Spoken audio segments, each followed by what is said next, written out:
Hava haqqında məlumatı diqqətinizə çatdırırıq. Qeyd eləyək ki, gündəm xəbərin efirində 20 iyun tarixidir. Sabaha eyni zamanda yaxın günlərdə olan hava haqqında məlumatı diqqətinizə çatdıracağıq. Belə ki, Bakıda və Abşeron yarımadasında eyni zamanda bəzi bölgələrdə iyunun 21-i gündüzdən iyunun 24-ədək gözlənilən küləkli hava ilə bağlı sarı xəbərdarlıq verilib. Gündəm xəbər verir ki, bu barədə Milli Hidrometeorologiya Xidməti məlumat yayıb.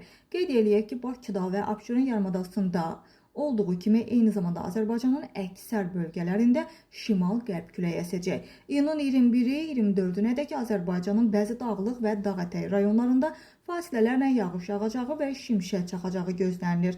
Ayrı-ayrı yerlərdə leysan xarakterli intensiv olacağı və dolu düşəcəyi ehtimal edilir.